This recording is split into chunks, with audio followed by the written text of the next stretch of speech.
A gift. A gift, my friends, a wonderful present for us all, but especially for me.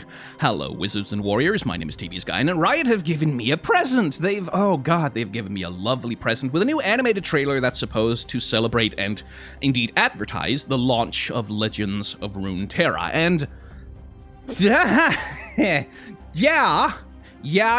yes, good.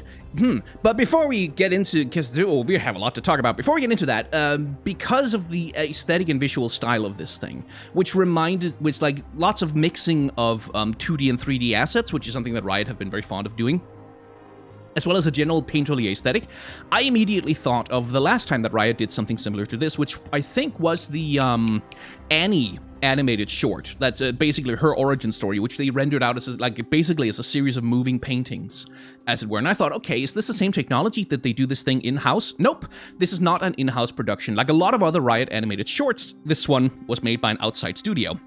And the outside studio in question is someone who I actually kind of want to talk about for a second, because these people are a French animation house called Unit Image, or Uni-Image, depending on how much high school French you want to throw in there.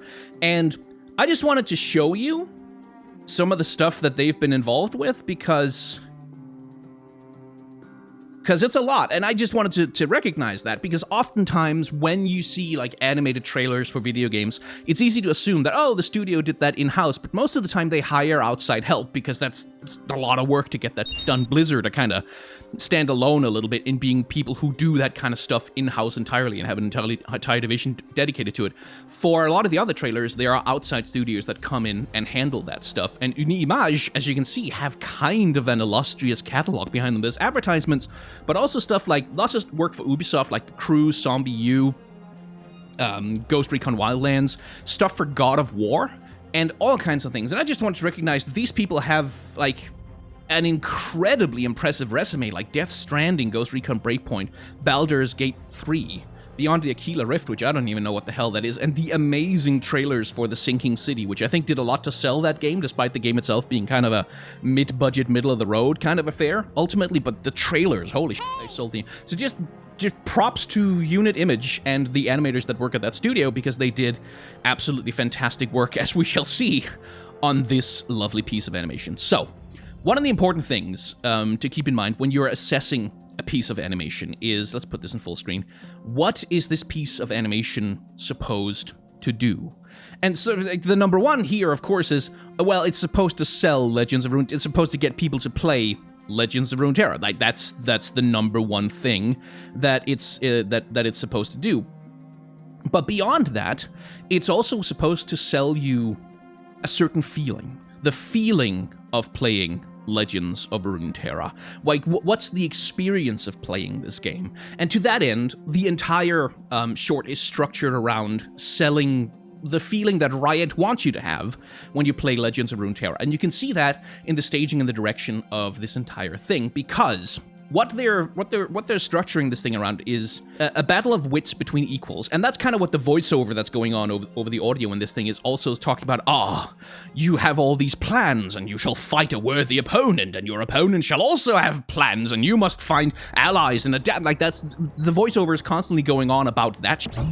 And so what the animated short is trying to present is kind of a battle of wits between two equally matched opponents, like an epic confrontation between great warriors with plans, and plans within plans, and plans within motion, like to sell the feeling of like pulling off that perfect combo that takes the foe down to lethal and finishing them off when they thought they had you on the ropes. You came back in the 11th hour. And the whole short is structured around that. And you can see that from the very first section, where we have Darius charging into and completely owning a bunch of Navori Brotherhood, or possibly Brotherhood of Shadows, not sure, ninjas and soldiers, and complete wrecking their until they overwhelm him, and oh no, Darius is about to lose. And as Darius is about to lose, or seems to be about to lose, Zed literally rises into the frame, like he literally ascends into the frame, like, aha, I have the advantage. And then Darius is like, no, actually, I hit your nexus a couple of times, so now I've leveled up! And then all of a sudden the advantage is his again, and now he once again is charging forth. The advantage shifts back and forth. The chess game goes on, my friend. Into what seems to be maybe a victory for Darius, or maybe a victory for Zed, who has managed to block the initial hit and is coming back with a blade. It's constantly this match of equals, right? Then we transition into the next scene, where we have Darius walking through what I have to imagine is Ionia, going by all the plant life and just the painterly aesthetic, where he's surrounded by, once again, by Zed's ninjas. And he's in trouble here because, well, there's a lot more of them than there are of him, and when he tries to fight them, they just grab him and they're about to overwhelm him when, haha, the advantage is mine again. I was at a disadvantage, but now I have the advantage with the perfect counter move because I played my 2 dudes in a tree who just have the best character design, though. Look at these kids. They're so cool. I like them. God, I want them to be in the Arcane series. God, I hope so. They look like they're from Sawn, at least, or maybe Piltover as far as I can tell. And there's this shot. Like, look at this Look how cool that is. Like, that right. We're going to talk about that later. Anyway, later. I wasn't talking about that. I was talking about structure. Advantages shifting back and forth. So Darius has had some help. Here comes Zed to try and fight the battle himself, but Darius is more powerful. Smack. And so Darius is almost about to win, but aha, the advantage shifts again because Zed has a little ace up his sleeve. He has the help of the Shadow Isles. Oh no, the advantage has shifted. Darius is now on the ropes. Like, he's willing to take the fight, but he's clearly outmatched a little bit here. And right as he's about to lose, as everything seems lost, here comes my girl Cythria. Holy when I saw this, I shouted. That's Cythria. She's the best goddamn thing so far that's come out of Legends of Runeterra in a lot of ways. I think they might top her with some of the stuff that's coming out soon, at least if I've read the data leaks correctly, but Cythria, how cool is that? And I didn't know she could cast Solar Flare, but okay, this works.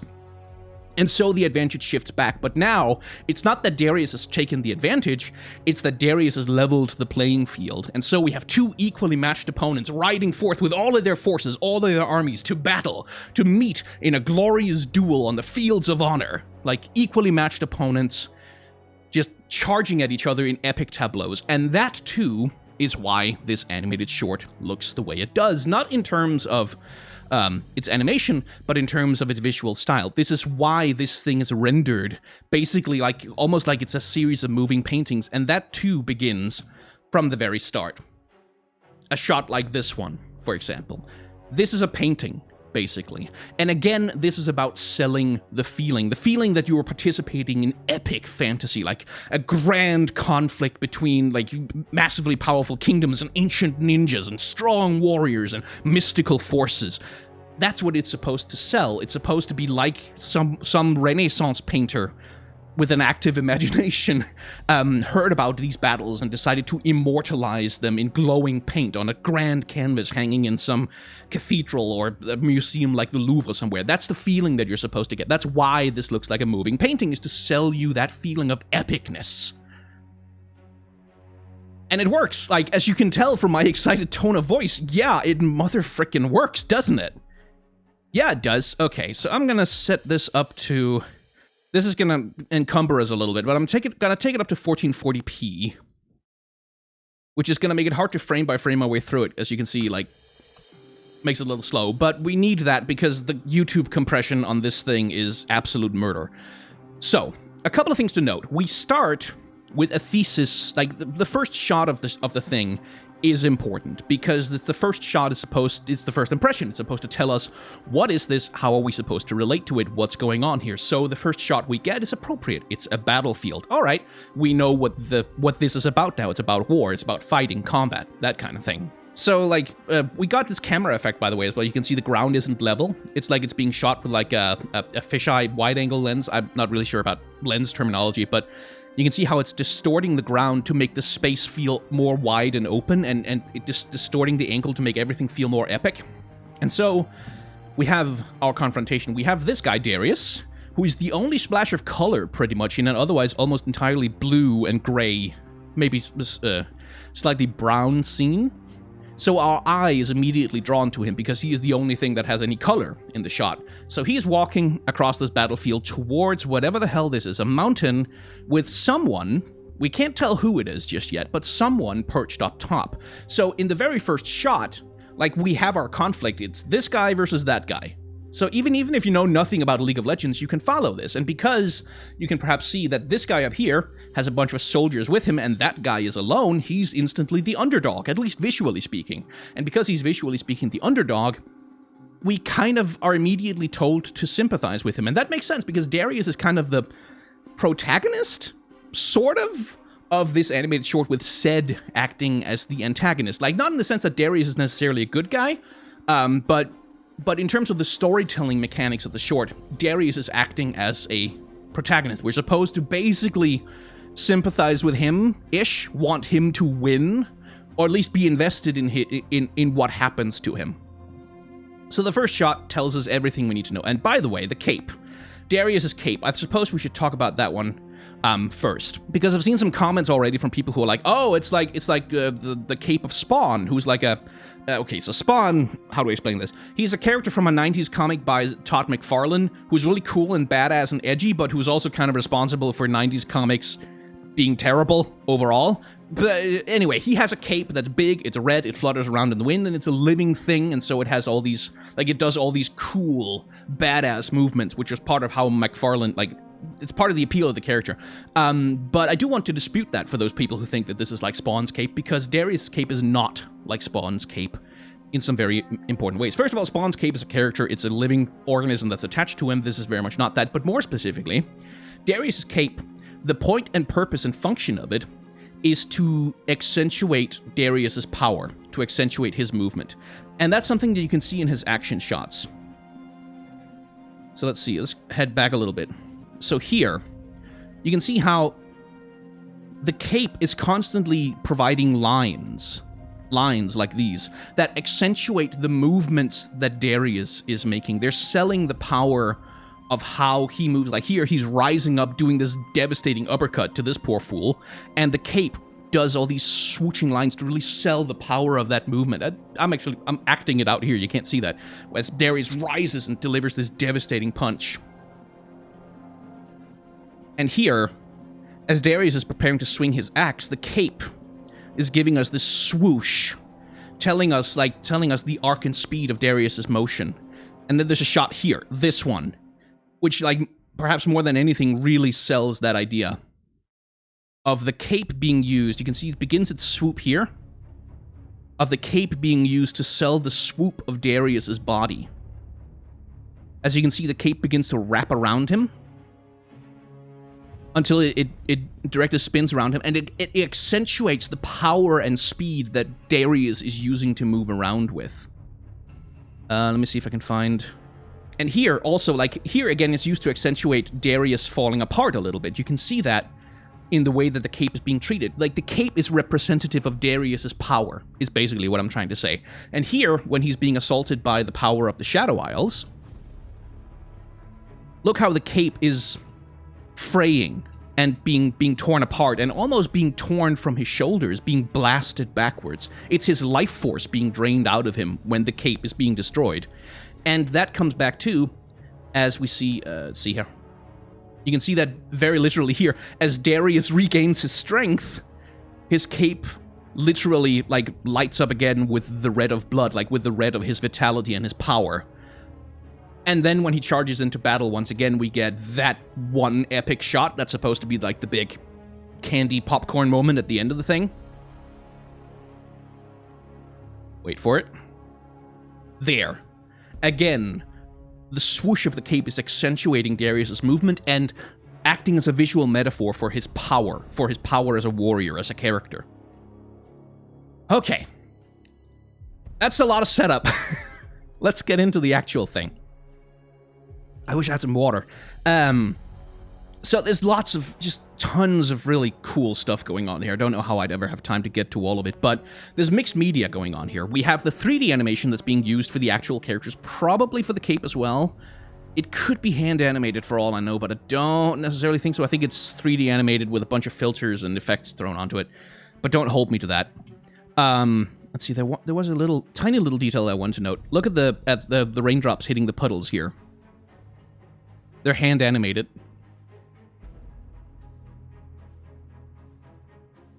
Look at that, the little hand animated bloops, bloops, bloops. Such a tiny little detail that the raindrops actually hit the puddle and make little bubbles. I just found that incredibly charming somehow. that someone took the time to sit down and hand animate that. Also, notice the timing. You see how everything in the scene moves between these two frames? I'm going back and forth. Everything in the scene moves on these two frames except for Darius, the character. And then he moves, and then he doesn't move, and then he moves, and then he doesn't move, and then he moves, and then he doesn't move, and then he moves. So this thing is animated on twos right now. And what that means, this is something I've explained many times before. Basically, in animation, you talk about animating on ones, animating on twos, animating on threes, animating on fours, sometimes on 8s and 16s, depending on what's going on. And what that means is this video is running at 30 frames per second, right? So if you're animating on ones, you're animating on every frame. You're animating at 30 frames per second, basically. It's slightly muddled terminology, but that's basically what it means. If you're animating on twos, you animate on every other frame, which means the character moves at, as it were, 15 frames per second. Animating on threes, you divide it by three, so that's 10, and so on and so on. And in hand-drawn animation, if you watch a Disney movie, they'll typically be animated on twos, sometimes a little bit on threes, maybe occasionally on ones if they really, really need to, because Disney animation is like traditional Disney animation. 3D animation doesn't really work with those concepts because the computer can just render things on however many frames you want, but animating on 2s and 3s and 4s is a cost-saving measure. It's something that you did in hand-drawn animation so that you didn't have to animate 24 frames of animation for every second of the movie, because that was expensive and incredibly work-intensive. So the compromise was, okay, so we animated slightly fewer frames.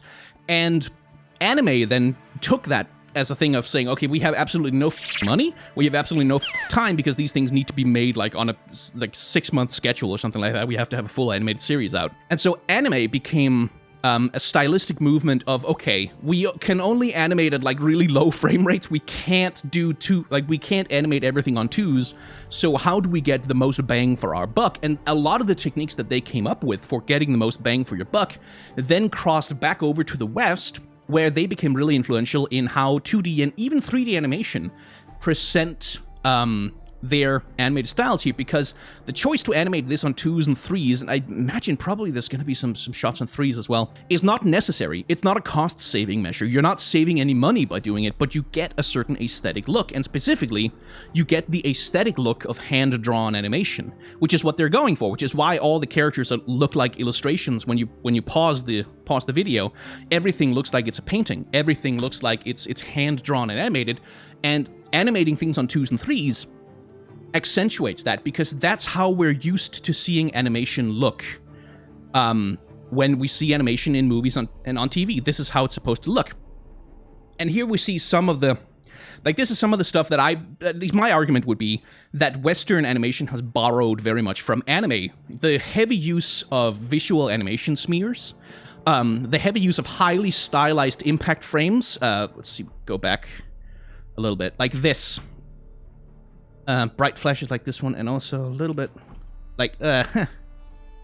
little bit back, there. Stuff like this, I'd say, is directly lifted from aesthetic influence from anime.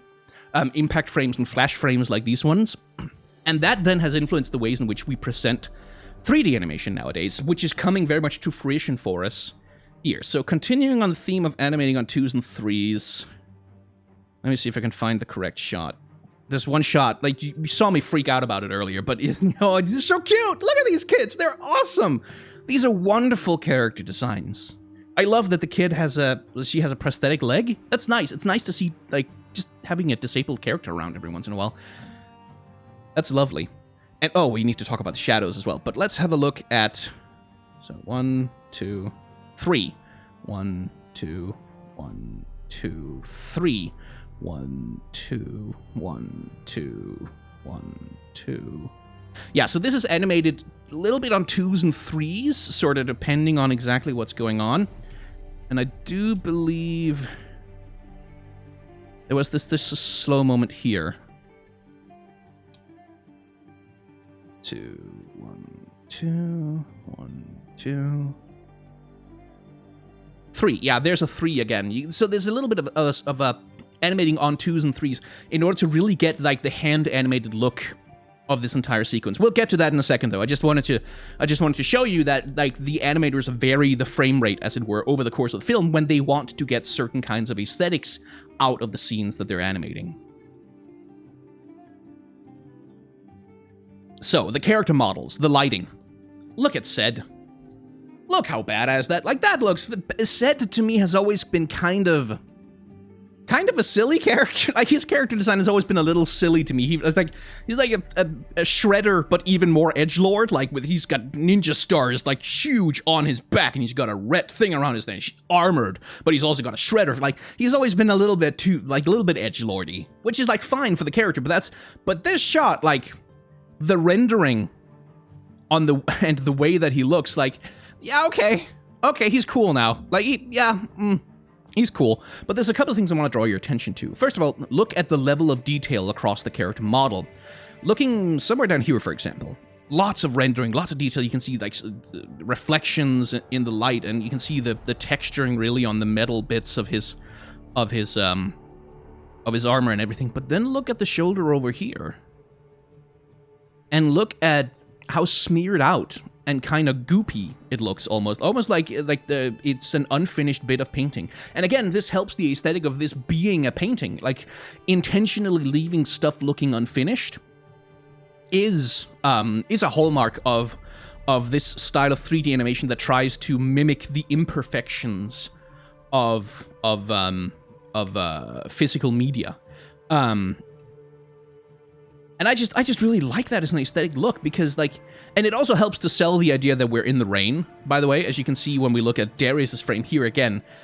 With Darius's, look here, you can see this taken really to an extreme, where there are bits of Darius that are extremely highly rendered. You can see the individual hairs in his goddamn eyebrows, but over here it's just like, everything's been smeared, and it seems to have been doubled as well with some kind of visual blurring effect that's messing with things. And if I'm not mistaken, I think some of the raindrops on screen here are hand animated, actually. They look a bit like it. That's Herculean if they did that. No, they must have... Oh, no, I'm seeing repeated patterns. So it's... I see.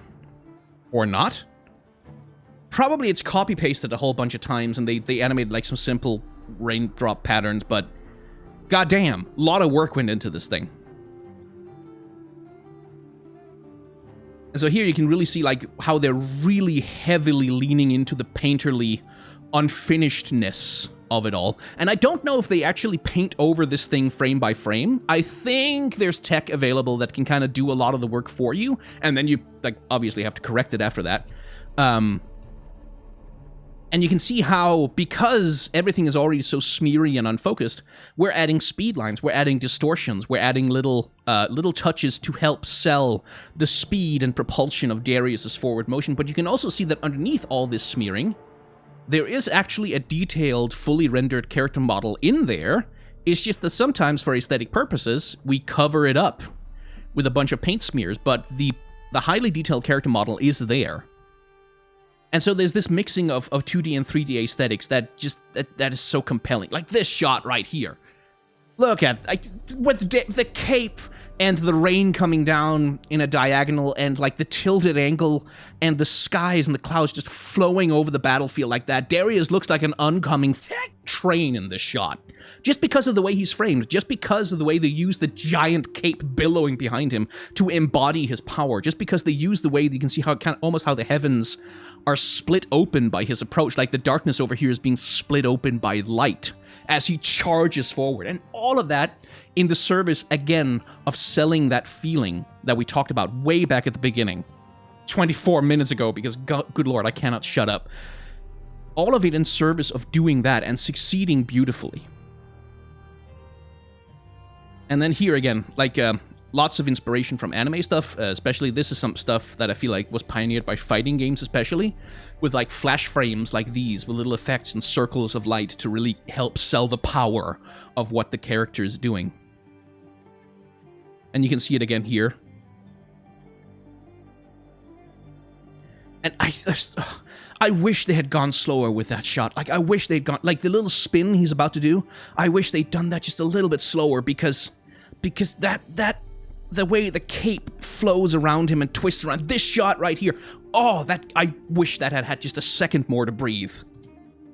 Like, just a moment of like they do in fighting games where, like, the hit comes in and then you pause for a second to really let the impact land, and then you let the thing move, like with these little hit pauses and hit stuns. And the way the camera is being used here is also... Look at Darius and his hair. It looks like a Jim Carrey character from the 90s, except, like, old and angry. Let me see if I can find... Yeah, here it is. The headbutt. Oh, and also, sometimes the cape moves on different frames than Darius himself does. So, let's see here. 1, 2, 3, 4, 5, 6, 7. Bonk! Ooh, they even do an inversion. Nice. That's also a thing that anime is very fond of doing. And here again, notice all the use of, like, painterly smears over the top of the characters, over the top of what's going on, all of it in service of selling the power of the motion. And then here we get a moment of calm. Like, all of this, there's been all this sound and fury and movement, and here we then get a moment of calm. Darius's light is being contained, it's being constrained by the shadows that are closing in around him, and in these shadows, Zed literally rises into the frame because he has the advantage. And then the light bursts forth again. And God, I could just sit here and look at everything. Look at the deep lens distortion that's going on here too. Like, where Darius's pose is super distorted. Like, humans don't generally look or stand like this, but it's mimicking the effects of using, like, a really strong camera lens. I wish I knew more about lens terminology for film theory, but it's mimicking the look of a really strong camera lens to really just kind of deepen the space. What is it, a short focal length, long... someone in comments will probably be better at that than I am. But to, again, all of it in service of selling the power. And also, just let's look at this silently. Notice the way the camera moves. Notice how it swings and swoops. In this entire sequence, when Darius is from here, it's acting basically almost as though you're playing, like, God of War or something like that, because the camera is constantly following behind Darius and switching around with the things that he's doing and the things that he's looking at. And that puts us inside Darius's perspective, which, again, selling Darius as the protagonist, as it were, of the short. Until, boom, until his charge forward is stopped and we're finally forced to see things from a different perspective, from the perspective of Zed, who rises above this puny tiny opponent who is outmatched and outgunned and overpowered, and ha ha ha, I am more powerful than these. Zed is like, the framing here again is selling Zed as the antagonist because he's standing up in like a classic movie villain kind of pose against a classic movie villain tableau, standing haughtily over a defeated foe, that kind of thing. God, we're, how far in are we? We're 38 seconds into this thing, and it's been 28 minutes. Strap yourselves in, folks. Let's see, the smoke. So the smoke animation here, I'm reasonably confident, is all hand animated. I mean, if there's a 3D animation process that can make shapes like this, I would love to know about it. Anyone, please email me. I want to know how that works. And then Darius's power bursts through the smoke. And again, such an anime thing, at least to me, with the character bursting through the smoke and the smoke trailing off them like that. And again, here you can see the smoke occasionally moves on different frames than Darius does, which again is varying that frame rate in order to achieve that cartoony look. But also, it's also a thing of sometimes you don't want everything to be moving on the same frame. On the same frames, because that can give things kind of a mechanical look, kind of like clockwork, basically. When everything's moving on the same frames, it's like tick-tock, tick-tock, and things can move in kind of an uncanny way. And that's something you can see if you look back on like very early silly symphonies and merry melodies, like the Disney shorts from the 1920s and 30s and 40s. Those tended to have characters who all moved, like you'd get these wide shots of like a big group of characters who are doing something at the same pace as the music that's playing, and it all looks like clockwork because everyone is moving on the same frame and in the exact same way and on the exact same timings. And so in modern animation, oftentimes you have things move on different frames, and then sometimes, like here, you can see how everything gets super smooth all of a sudden, and here we're animating on ones because here we have a moment of quiet, like this moment of like the weapons clash and things break, and we get this moment of the two foes staring each other down as Darius has made his gambit and Sed is preparing to make his counter gambit. So you get this bullet time, everything slows down, everything's ready to go, and then we shift into a different scene, a different battle, a different way that things might have played out. With Darius's body transporting us from one scene to the next, rotating through the smoke, and this is just some absolutely gorgeous smoke animation. Like, look at that. Just look at how many colors there are in this smoke.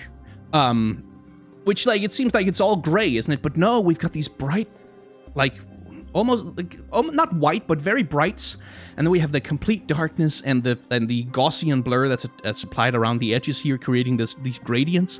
We have this dark gray and these various shades of gray that all manage to really sell like the volume and the fullness of the smoke that we're passing through here as we transition into another scene, and the smoke resolves itself, as you can see, into this spiral and becomes Darius's cape, basically. And so the motion of the cape, again, being used to help transition us from one thing to another that Darius is doing. And then the entire environment just... I love this. I love effects like these. Like, I've always been a sucker for them, where you can see how... Take a look at how things are being painted to life in the background.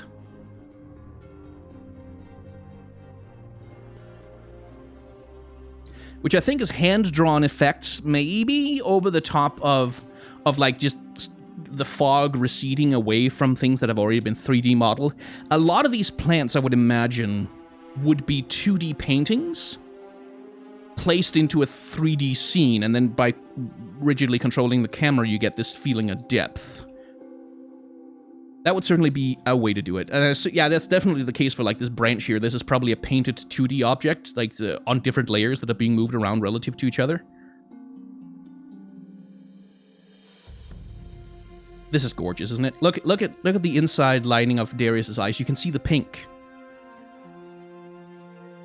which gives his face a very human quality, despite the ridiculous eyebrows.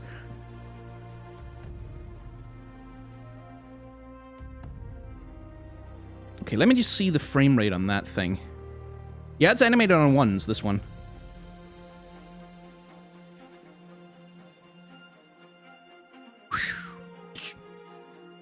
Gorgeous. Absolutely gorgeous. And now let's have a look at these shadows, because... So this seems to be just like the... I think it's probably just the same Sed model, because that would make sense. But then, take a look at this. Look at that shadow right there. You see how it's actually painted over the actual thing that's happening? And it's painted, and where the shadows right now are moving on ones, or like the actual characters are moving on ones, the shadows are moving on 1, 2, 2. The shadows that are billowing out over them are moving on 2s, and I think the same is probably true for... Yeah, you can see the same thing is true for the light trail that follows their eyes. That too is animated on 2s, which again helps give them that cartoony feeling. It's gorgeous. It's absolutely gorgeous.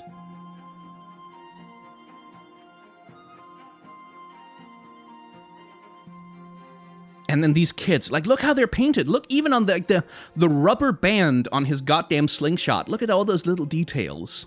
Like how you can see it's been worn. This is clearly a well-used rubber band slingshot. The kid has done that before. Look at all the dirt on his face, like a little urchin from the streets of Son.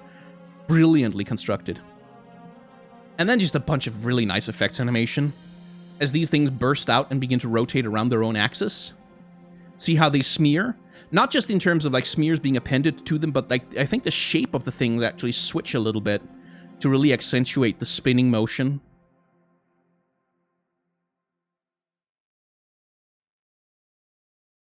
Absolutely gorgeous.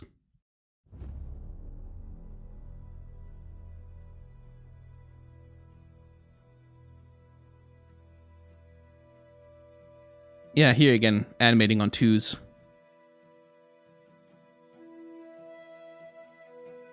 I love these kids. They're so good.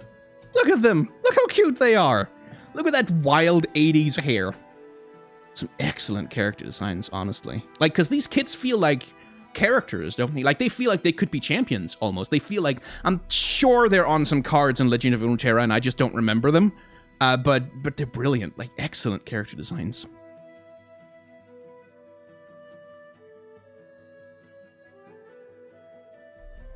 Oh yeah, look at this. You see that? You see how the blade, it raises, set shadow raises the blade, and the blade is about yay long. And all of a sudden it's like, whoa! That's a long blade. It gets bigger and bigger and bigger until it's like the size of a cleaver. And that's because they're distorting the anatomy into the frame so that it believably follows the characters as they leap down from the tree. And I just love this whole thing. Again, with the painterly effects being used to accentuate the speed and the motion of what's going on. But the way that these characters spin around each other, look at that ballet. And look how the camera follows them specifically. Like that, oh, that's gorgeous. And the way they tumble over each other, oh, this is so good. Look at this. Okay, let's start with the camera. Let's start how the camera moves, because the camera leaps out of the tree the same time that they do. And it mostly follows the boy, like it focuses on him because he's about to fire a thing back up the tree at the shadow. As he, like, tumbles past the girl, and then the camera, which, like, the whole time while we're falling down, the camera's sort of swooping around a little bit, and it's a little bit chaotic. But now that we need to show the action, the boy is about to fire the thing out of his cool-ass, badass motherfucking slingshot. All of a sudden, the camera stays stock still, like it's locked to him. It doesn't move around him. It doesn't do anything, because we need to see the clarity of the thing that he's doing here. And let me just... Yes, look at those smears. Look at that. Look at that right there. That's so cool. Excellent smears. And then as he fires the thing, the camera switches to follow the ball as it flies very, very quickly. We barely get to see it. But what we do get to see is this lovely frame where you can see, again, that difference of frame rates. The ball moves, but the background doesn't. You can see the ball itself is being completely distorted to really sell the speed and power with which it's moving as it collides with Set's dumb shadow up there. And then, oh god, look at this. The characters falling into frame along with like, the balls that are falling down.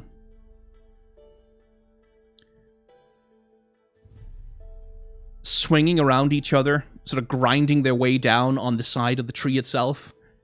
They're so appealing, and like you get the sense of their partnership instantly. Like that they are so in tune with each other. They're constantly holding on to each other, grabbing each other, leaning on each other, helping each other. And like you get the sense of the relationship and the personality of those two characters through so little animation. Like we barely get to see them in this short. But the time that you do spend with them, like you're instantly charmed by them. Because like... they tumble down over each other, and then a thing blows up and whoop, throws her into the air, and then she lands, and it's like, uh-oh, this thing is about to go off, and it's like, oh! And he grabs her, trying to protect her, while she grabs the thing and prevents it from blowing up, and then they look at it, and it's like, phew! It's so good! They're so cute! And you see her sort of like, oh, hello, Mr. Darius, sir, hi. Yeah, hey, dude. I love this. Just good characters. This has been the best thing about Legends of Runeterra, by the way. All the credit that I want to give Riot is the character design in Legends of Runeterra has been absolutely brilliant, on point. I've got several very long videos about that, where I look at all the card art. But now let's have a look at Captain Badass over here. Johnny Edgelord himself. Where, again, same techniques we've talked about already, the smearing of the landscape, the smearing of the character design, and the smoke billowing off him for some reason, all of it being used to sell the power of his motion, and I think the camera is even distorting him a little bit as he runs into frame. And here, Zed is animated on 1s, because again, we want that smoothness of motion here. Here we want that speed and smoothness, that we don't need to do animation on 2s. We really want him to look terrifying as he comes in for the clash.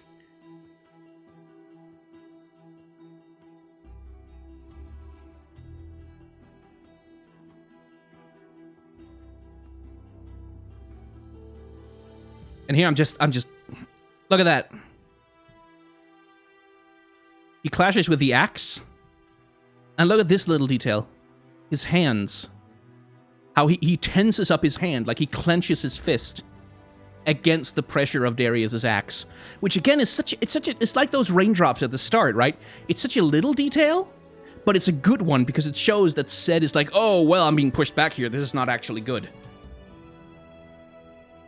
And that, oh, that was so smooth. That was some Last Jedi stuff. Look at that. Yeah, oh, right under. Swoosh. And then Zed rotating around his own axis. Spinning around. And again, you can see how the camera is really distorted to really sell the impact of this clash. And then Zed, like, completely lowered down with, like, wide legs, hip all the way down, ready to spring into action with his next move, which he does, boom, vaulting over Darius, and getting his ass handed to him. And one of the things that happens that's kind of hard to catch the first time around, Zed's mask gets knocked clean off his face. And we get a little look at what's underneath, and what's underneath is mostly smoke and shadow.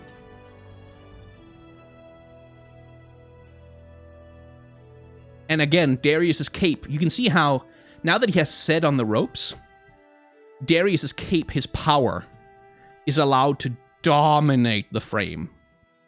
And it accentuates the swoop of his motion as he's about to close in on his opponent. It's like everything's coming up Darius, as again, we have this slow down bullet time moment. Darius's axe getting closer and closer, and Zed going, whoop! Whoop, whoop, whoop, whoop, whoop.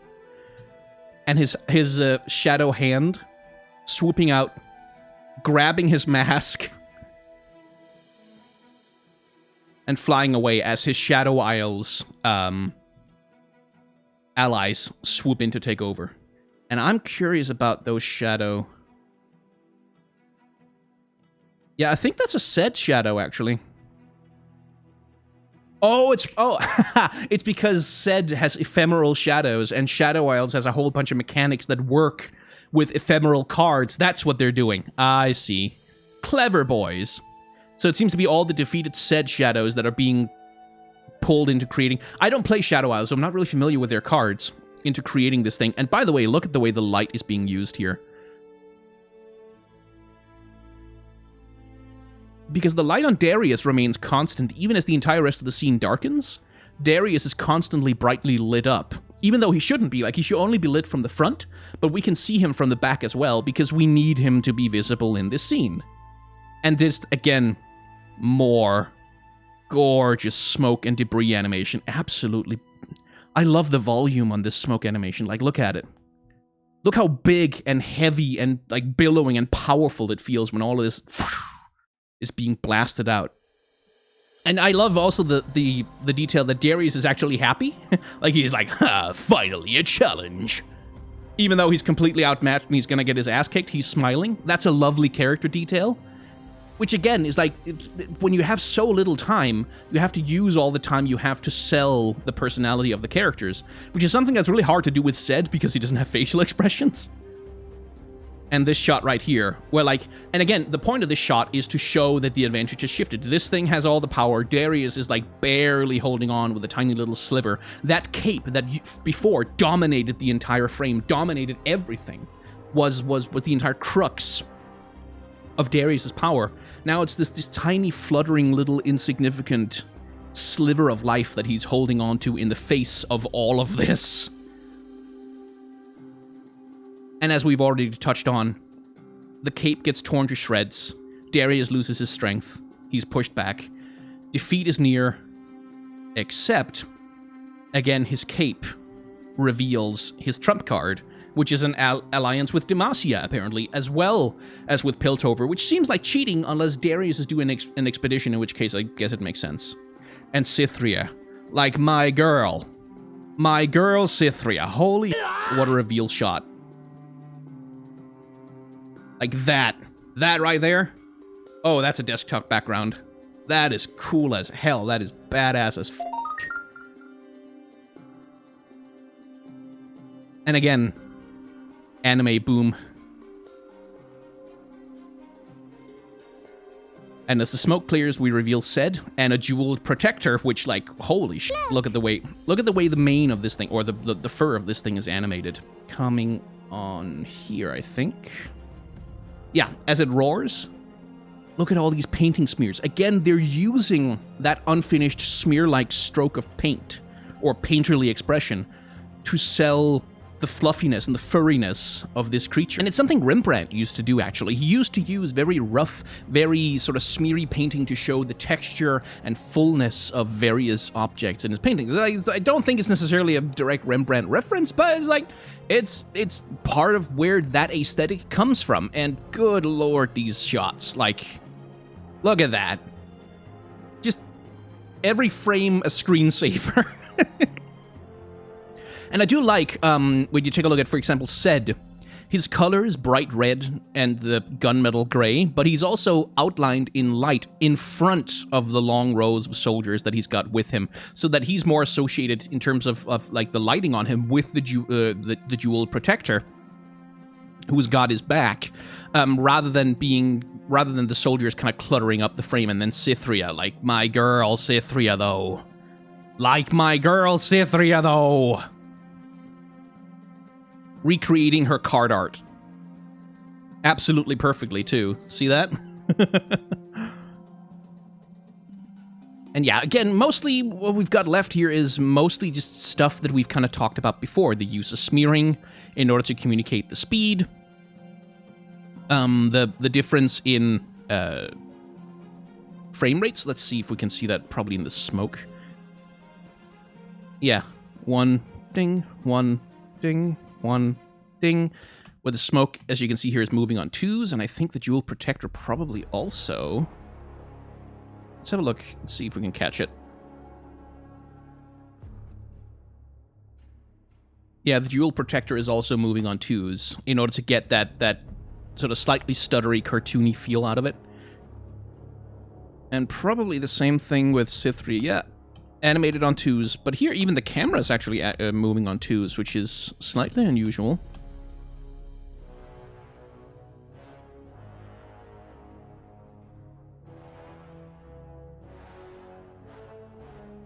I think it's gorgeous. But here with the horses and the knights and the riders, you can see animating on 1s, because again, we want that smooth, fast motion. But Ced, in response,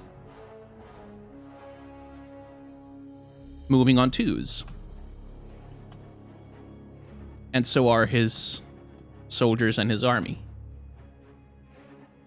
Because they don't need to have that fast, smooth motion. And they want, like, they especially want the jewel protector, this giant tiger, to have that big, slow, heavy-looking motion.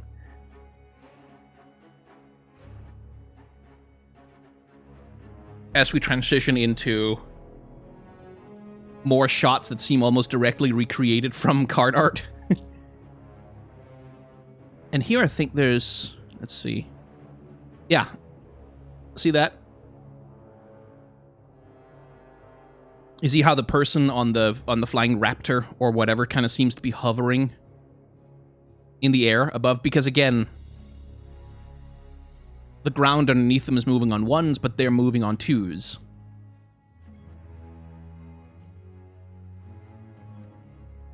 And here come the kids again. Hands down, my favorite characters in this thing. Because again, like he's carrying her and running across the battlefield and kind of stumbling and catching himself. Like, whoop, oh. And she's just like, yay! She's having so much fun. And they enjoy each other so much. Like, I love the partnership that you feel between them. And it's shown with such few details, really. This is so good. They're so cute. They're so adorable.